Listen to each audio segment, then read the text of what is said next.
तो क्यों Egyptian God's, Japanese God's और हिंदू गॉड्स में हमें ऐसे देवता देखने को मिलते हैं जिनकी बॉडी ह्यूमन है पर सर किसी जानवर का होता है? और ये सवाल इम्पोर्टेंट भी है क्योंकि मैंने जापानीज और इजिप्शियन दोनों मिथ्स और थियोलॉजी को कवर किया है चैनल पर, और हिंदू थियोलॉजी को तो सब जानते ही हैं। और एक चीज जो मैंने ऑनलाइन बहुत देखी है वो ये है कि कई लोग इनको एज गॉड्स नहीं मानते क्योंकि उनके लिए जानवर जैसे दिखने वाला कोई गॉड कैसे हो सकता है। तो आज हम इसी पर बात करेंगे, पर उससे पहले एक क्विक रिकैप दे देता हूँ जापानीज और इजिप्शियन मिथ्स के। और हाँ, वीडियो एंड तक देखना, तुम्हें सारे आंसर मिल जाएंगे। तो हेलो वेबटास्टिक फैंस, मेरा नाम है सत्यम मिश्रा और समय को सर आंखों पर रखते हुए चलिए शुरू करते हैं। तो सबसे पहले था नन, प्राइमेवल वाटर ऑफ केओस। हर तरफ बस पानी ही पानी था क्योंकि हर चीज की शुरुआत तबाही से ही होती है। और उस पानी में से खड़ा हुआ बेन बेन, एक पिरामिड जैसा दिखने वाला पत्थर। और यहीं से आए सूर्य देवता रा और उनके साथ इस संसार में आई रोशनी।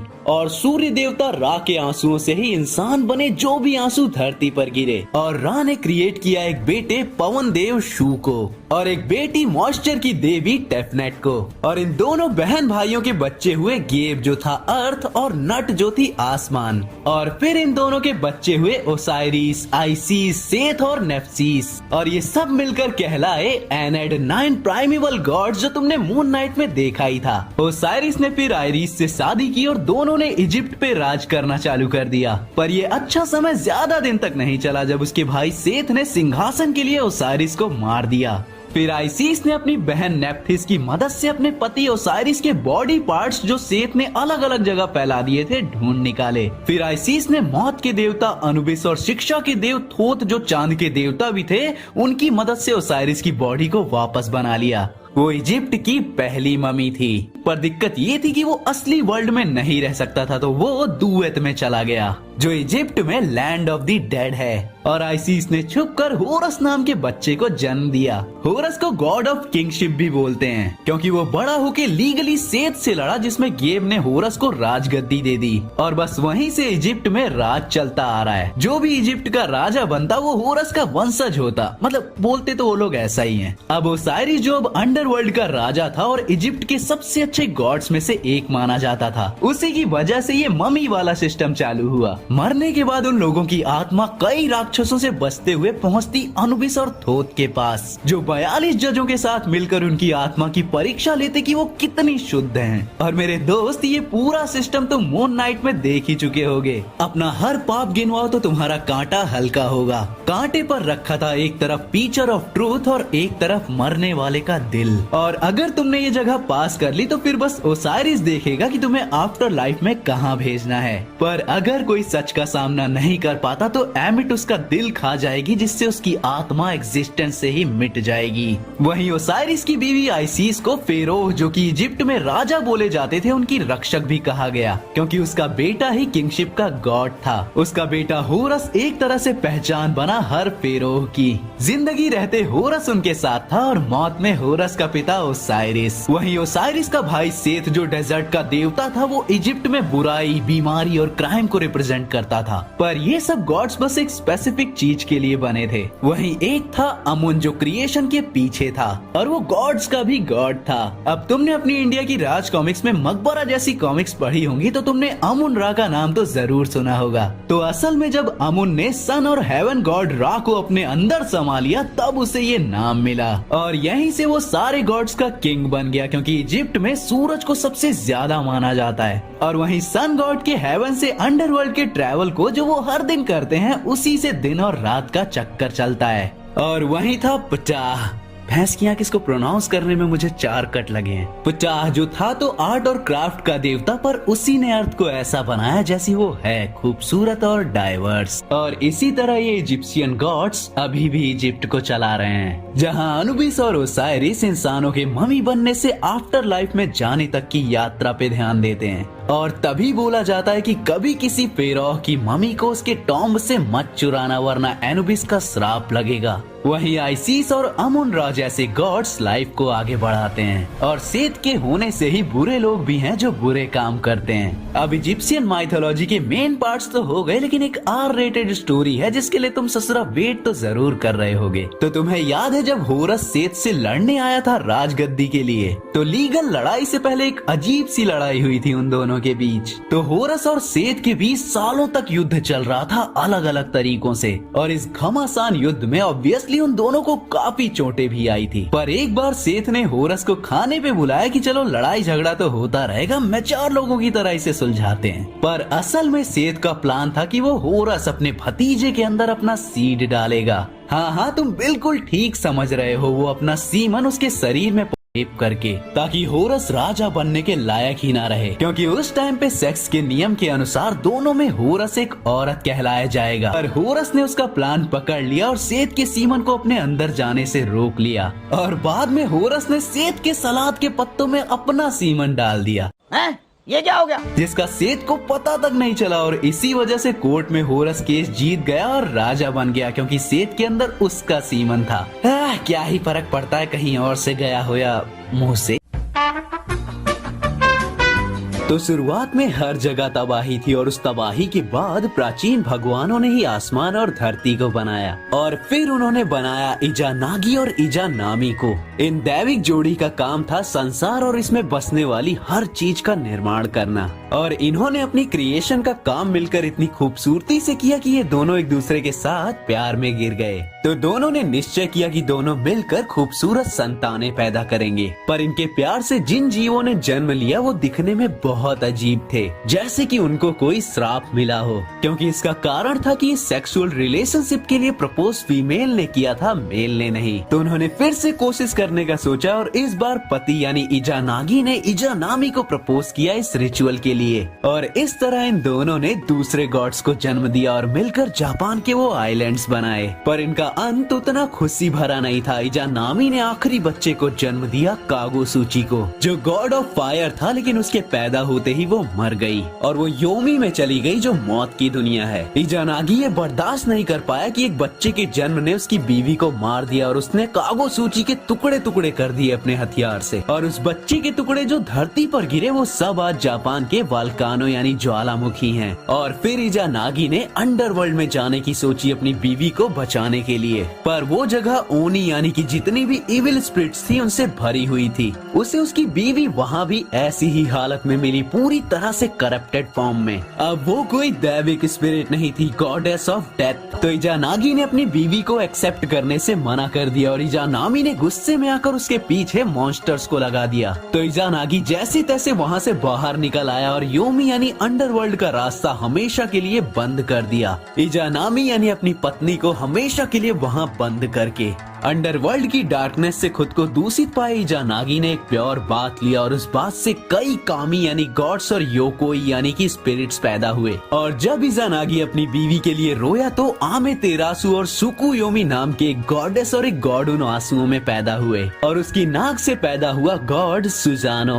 आमे तेरासु थी सन गॉड और सुकुयोमी था मून गॉड, और सुजामो था स्टॉर्म गॉड थॉर की तरह। अब बात करते हैं सुकुयोमी की। तो एक बार वो उकेमोची गॉडेस ऑफ फूड के यहाँ खाने पे बुलाया गया, तो उसने नोटिस किया कि गॉडेस एक पत्थर के पीछे जाती हैं और थोड़ी देर में दूसरी तरफ से तरह तरह का खाना लेकर बाहर निकलती हैं। तो वो छुपकर चेक करने गया कि चल क्या रहा है, तो उसने देखा कि उकेमोची अपने कान, नाक, मुंह और शरीर के जो जो होल्स हैं वहाँ से प्लेट में खाना निकाल रही है। ये गंध देखकर सुकुयोमी से रहा नहीं गया, और उसने फूड गॉडेस की गर्दन काट दी, और उसकी मौत से जो जो खाना था वो धरती पे गिरा, और इसीलिए धरती पर अलग अलग जगह अलग अलग तरह का खाना पाया जाता है। जब आमे तेरासु को ये पता चला तो उसने अपने भाई को स्वर्ग से निकाल दिया, और इसीलिए मून अकेला रहता है, और इसी से रात और दिन का चक्कर चलता है, क्योंकि दोनों एक साथ नहीं रहते। और इसी के बाद आमे तेरासु स्वर्ग की मेन गॉडेस बन गई, और सुजानो यानी तूफान का देवता गुस्सा था कि उसकी सिस्टर सारे गॉड से इम्पोर्टेंट क्यों है, तो उसने धरती पर अकाल ला दिया। इजानागी के पूछने पर सुजानो बोला कि वो अंडरवर्ल्ड में रह लेगा, इस दुनिया से अच्छा जहाँ उसकी बहन की तरह उसे इम्पोर्टेंट नहीं समझा जाता। इज़ानागी भी गुस्से में बोल गया कि उस गंदी जगह से कभी वापस मत आना। फिर अब सुजानो जाने से पहले आखिरी बार अपनी बहन से मिलना चाहता था। जब आमेतेरासु को ये पता चला कि सुजानो आ रहा है तो उसने सोचा कि ये मेरी जगह छीनने आ रहा है, तो वो लड़ाई के लिए तैयार हो गई। सुजानो ने अपनी बात मनवाने के लिए कि वो लड़ने नहीं आ रहा है, अपनी बहन को अपनी तलवार दे दी।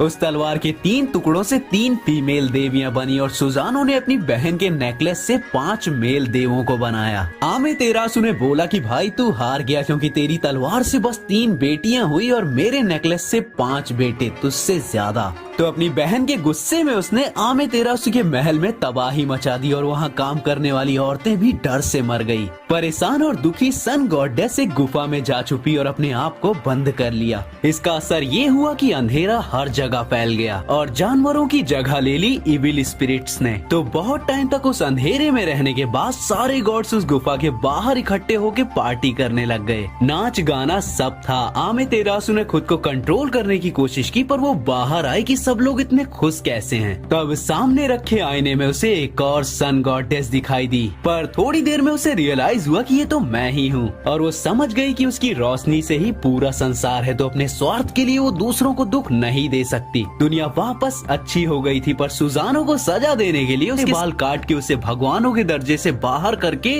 वापस धरती पर पटक दिया गया। अब अकेला रह गया गॉड सुजानो। जब नदी के किनारे खड़ा था तो उसे वहाँ एक बूढ़े कपल रोते हुए दिखाई दिए। उसने जब उनसे कारण पूछा तो उन्होंने बताया कि एक ड्रैगन उनकी 7 बेटियों को अपने साथ ले गया सेक्रीफाइस के लिए और अब उनकी बस एक ही बेटी बची है। तो गॉड सुजानो उनसे वादा करता है कि वो उनकी खूबसूरत बेटी की रक्षा करेगा। पर वो ड्रैगन कोई ऐसा वैसा ड्रैगन नहीं था। वो ड्रैगन था यामाता नो ओरोची, 8 सर और 8 पूंछों वाला लेजेंडरी ड्रैगन। तो सुजानो ने क्या किया कि उस लड़की को एक कंघे में बदल कर अपने बालों पे लगा लिया। जब ड्रैगन अपने सेक्रीफाइस के लिए आया तो उसने देखा कि एक किसान जिसने 8 बैरल को चावलों की दारू से भर रखा था और ये उस ड्रैगन के लिए किसी न्योते से कम नहीं था। दारू पीते ही ड्रैगन नशे में हो गया। इसके बाद सुजानो ने किसान की वेशभूषा फेंकी और उसने ड्रैगन का एक सर काट लिया। अपनी लाइटनिंग और तलवार से ड्रैगन के वारों से बचता हुआ वो उसके हर एक सर को काट रहा था, लेकिन ड्रैगन अभी भी जिंदा था। तो जब सुजानो उसकी पूंछ काटने गया तो उसकी तलवार ही टूट गई, पर उस पूंछ में से उसे मिली एक नई तलवार कुसानागी। फिर सुजानो उस लेजेंडरी तलवार को देखकर उसे सन गॉडेस के पास ले गया और वो तलवार उसे देते हुए अपनी हर गलती की माफी मांग ली। सन गॉडेस खुश हो गई और सुजानो अपनी वाइफ कुसीना दाहिमे के पास चला गया। सुजानो के कई बच्चे हुए जो जापान के खुशहाल इंसान बने और सुजानो वहीं एक महल में रहने लग गया। वहीं सन गॉडेस के भी कई बच्चे हुए और जिम्मू जो फर्स्ट एम्परर था जापान का वो सन गॉडेस का ही वंशज था और वहीं से शुरू हुई जापान की यामाटो डायनेस्टी।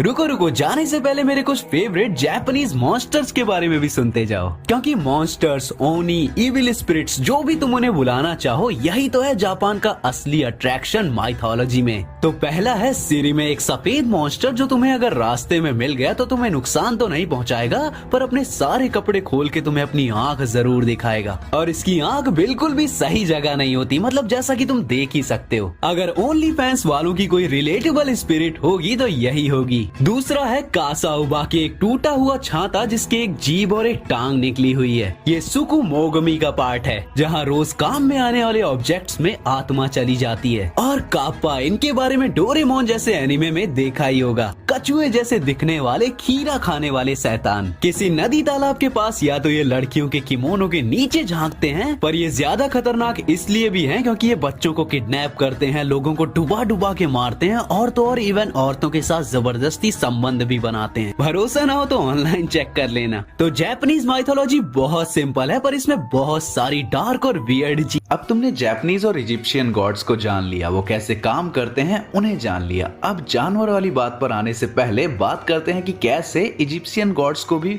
कोई फॉलो क्यों नहीं करता और क्यों जापानीज गॉड्स भी गायब हो जाते हैं। हमें नारुतो में उनकी कहानियां देखने को नहीं मिलती अगर जापानीज खुद को प्रोटेक्ट नहीं करते तो बाद है जब ज्यूइश कम्युनिटी इजिप्ट में आने लगी थी, वो कुछ आइलैंड में सेटल हुए और अपना मंदिर भी बनाया और उनके धर्म की पूजा करने लगे। फिर अलेक्जेंडर द ग्रेट ने इजिप्ट पर रूल किया। अब उसने क्या किया कि वो स्लोली जो ग्रीक धर्म था उसे इजिप्शियन धर्म से मिलाने लगा और इससे उन्होंने कई न्यू गॉड्स भी क्रिएट किए। और रोमन रूल के टाइम क्रिश्चियनिटी धीरे धीरे इजिप्ट में फैलने लगी। अब ये वो टाइम टाइम था जब क्रिश्चियंस धीरे धीरे अपना धर्म हर जगह फैला रहे थे। लोगों को कन्वर्ट करना, उन्हें अपने फेथ में मिलाना, ये सब चल रहा था। और 4th सेंचुरी एंड होते होते इजिप्ट में कई लोग क्रिश्चियनिटी को सपोर्ट करने लगे थे, क्योंकि कई सालों से उनके ओरिजिनल धर्म में मिक्सिंग की जा रही थी फॉरेन आइडियाज की। और फिर फाइनली एम्परर ने पागन वर्शिप को बैन कर दिया हर जगह। हॉरस और आइसिस के टेम्पल्स को चेंज करके क्रिश्चियन यूज के लिए रीबिल्ड किया गया। कई स्टैच्यूज और टेम्पल्स को तो बस डिस्ट्रॉय ही कर दिया। पर फिर आई 7th century, Islamic invasion. Slowly Christian धर्म भी माइनॉरिटी बन गया और सब लोग इस्लाम में कन्वर्ट करने लगे। और 9th सेंचुरी तक इजिप्शियन वर्शिप का नामो निशान मिट गया। और जो लोग बचे उन्होंने इजिप्शियन धर्म को आर्ट या बुक्स में कन्वर्ट कर दिया स्टोरीज के लिए। और यही वजह है कि तुम इजिप्शियन धर्म को कहीं नहीं देख पाते आजकल। पर कहानी यहीं खत्म नहीं होती। मेन टॉपिक पे आने से पहले बात करते हैं कि तुम्हें पता ही है कि ऐसे सेम इन्वेजन्स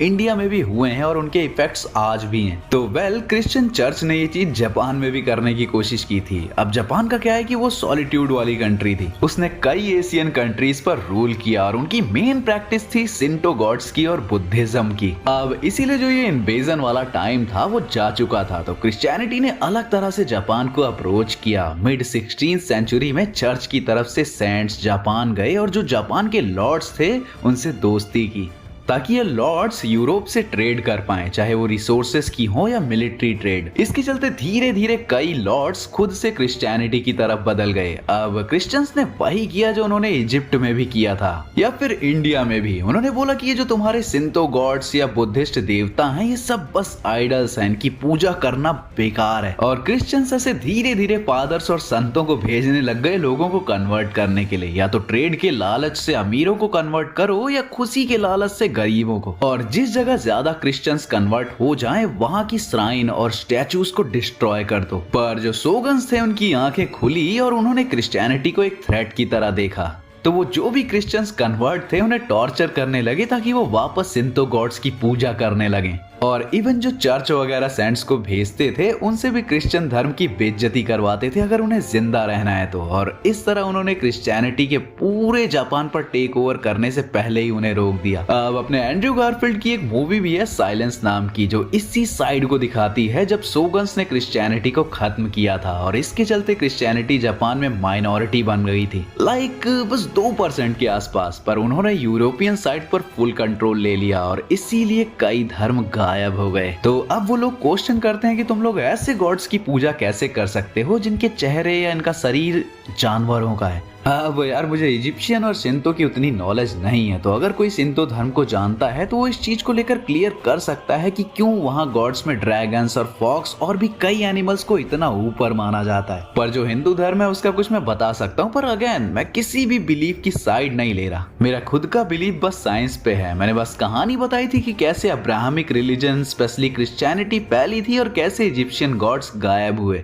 तो बात ऐसी है कि जो वेस्ट है उसमें एक सुपीरियोरिटी को माना जाता है कि ह्यूमंस जो है वो एनिमल्स से ऊपर हैं, सुपीरियर हैं, क्योंकि हमारे पास सोचने की, अपने दिमाग से कुछ करने की पावर है जो कि ऑब्वियसली एनिमल्स के पास नहीं होती। तो कोई गॉड, कोई देवता एनिमल की शेप में क्यों ही होगा। पर हिंदू धर्म में ऐसा नहीं माना जाता। कई लोग कंफ्यूज कर देते हैं कि इनके तो मिलियंस ऑफ गॉड्स हैं, ये लोग तो एक पर टिक भी नहीं सकते। पर एक्चुअली बाय हिंदू धर्म गॉड की कोई फॉर्म नहीं होती, वो खुद फॉर्मलेस हैं। वो लिटरली सब कुछ हैं, वो पूरा कॉस्मोस हैं, वो हर चीज में बसते हैं। यहाँ कोई सुपीरियर नहीं है, पूरा नेचर इक्वल है, हर चीज में गॉड का अंश है। पर क्योंकि हम ह्यूमंस बस लोअर लेवल बीइंग्स हैं तो हम उस फॉर्मलेस गॉड से रीजन नहीं कर सकते। जिसका कोई फॉर्म नहीं है, जो हर चीज में बसता है, उससे तुम पूजोगे कैसे। तो जैसा महाभारत में था कि जब तक तुम धर्म के साथ हो गॉड तुम्हारे साथ हैं। और इसीलिए जब भगवान गणेश पर हाथी का सर लगाया गया तो ये नहीं देखा गया कि हाथी एक लो लेवल का क्रीचर है, नहीं, भगवान के लिए दोनों जीव समान हैं।